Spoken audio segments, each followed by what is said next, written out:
Doctor مراد آپ کو خوش آمدید بھی کہوں گا اور آپ ہی سے آغاز کروں گا. 9 مئی نے شاید ایک وارننگ سائن نہیں ہوتا، جیسے اے پی ایس کا حملہ ہوا تھا تو اے پی ایس کے بعد ہم نے ایک نیشنل ایکشن پلان بنایا تھا. پہلی دفعہ مجھے لگا شاید کہ ایک بڑی یکجہتی کے ساتھ ہم نے طے کیا کہ پاکستانی سرزمین سے ان تمام لوگوں کا خاتمہ کرنا ہے جنہوں نے ہمارے بچوں کو خون میں نہلایا، اور اس کے بعد ہم نے وہ جنگ جیتی. یہ بڑی مشکل جنگ تھی لیکن ہم نے جیتی. 9 مئی کے بعد بھی ہمیں ایک جنگ کا سامنا ہے اور ہمیں اسے جیتنا ہے، اور وہ جنگ یہ ہے کہ ہر ادارہ اپنا رول ادا کرے. اسٹیبلشمنٹ کا کام کرے، پارلیمان اور سیاستدان اپنا رول ادا کرے. آپ بتائیے، آپ نے ایک نئی جماعت قائم کی ہے، کیا اس جماعت کے اندر یہ قابلیت ہوگی کہ ان مشکلات کا حل دے سکے؟ بسم اللہ الرحمن الرحیم. بہت شکریہ ندیم صاحب. دیکھیں، جو 9 مئی کو ہوا وہ ہم سب نے دیکھا، اور وہ چیز اس ایکسٹریم پہ چلی گئی جس پہ کبھی بھی ایکسپیکٹڈ نہیں تھا. ہم 15 سال سے ایک پارٹی میں تھا، باقی بھی ہمارے دوست تھے جو ہمارے ساتھ آئے ہیں، اور ہم نے احتجاج کیا. 12 سال سڑکوں پہ گزارے، مگر ایک لمٹ تک ہر چیز رہی، مگر وہ لمٹ بڑھتی جا رہی تھی.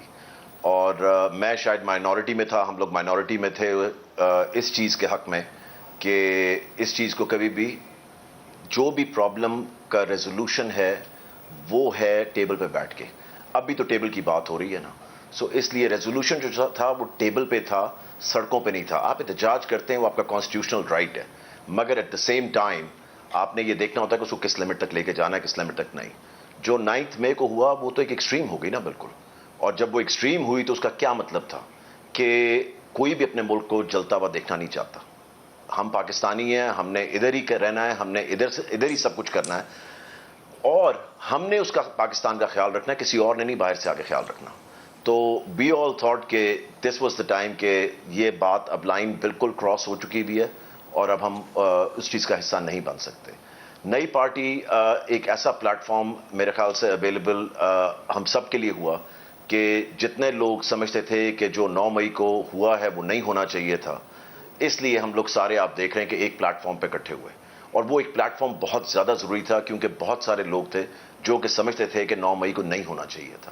سو آپ دیکھ رہے تھے کہ کس طرح لوگ چھوڑ کے پارٹی ڈاکٹر مراد، کیا کوئی ایسے ایلیمنٹس کی نشاندہی آپ کر سکتے ہیں کہ جو 9 مئی کے 9 مئی تک تو آپ سارے لوگ جماعت کا حصہ تھے نا، کہ جو باقاعدہ اس چیز کے اوپر اکساتے ہوں کہ ہمیں جب بھی وہ ریڈ لائن عمران خان وہ بڑے نعرے لوگ مکارتے، چھین کے لیں گے آزادی، تیرا باپ بھی دے گا آزادی، وہ کوئی خاص ایلیمنٹ تھا جو عمران کے لیے یا اس پارٹی کے اندر بیٹھ کے اس سوچ کو پروان چڑھاتا ہو کہ جیسے ہی عمران کو پکڑیں گے ہم نے سیدھا جا کے جی ایچ کیو پہ حملہ کرنا ہے، یہ کور کمانڈر بھی کرنا ہے؟ کیا ایسی سوچ کبھی تھی؟ کیونکہ یہ ایک آٹومیٹک سارا کچھ نہیں ہو سکتا نا. آٹومیٹک ایک جگہ ہوتا ہے نا، کور کمانڈر پہ چلے جاتے ہیں، میں کہتا آٹومیٹک ہو گیا، جی ایچ کیو بھی ہو گیا، حمزہ کیمپ آئی ایس آئی کا آفس فیصل آباد ہو گیا، ادھر پنڈی میں ہو گیا، ایم عالم بیس ہو گئی، چکدرہ قلعہ ہو گیا، بالا سار ہو گیا. There are so many places, so many location جو سملر فیشن میں ہٹ ہوتی ہیں. تو اس کے پیچھے کوئی سوچ تھی کسی لوگوں کی پہلے سے؟ دیکھیں، میں آپ کو یہ بتاؤں، ہمیں جب سے خان صاحب لاہور موو ہوئے نا زمان پارک میں، تو ندیم صاحب ہوا یہ کہ کچھ ایسے لوگوں نے جو ان کے ایڈوائزرز بڑے ہی قریب کے بن گئے، اور انہوں نے ہم جیسے لوگوں کو وہاں پہ بالکل کارنر کر دیا، اور پھر ہمارا وہاں تک ہو گیا کہ ہمارا اندر جانا بھی پاسبل نہیں تھا. کیونکہ وہ ایڈوائزرز ایسے زبردست تھے کہ جنہوں نے آج دیکھیں کہ اس پارٹی کو کہاں تک پہنچا دیا.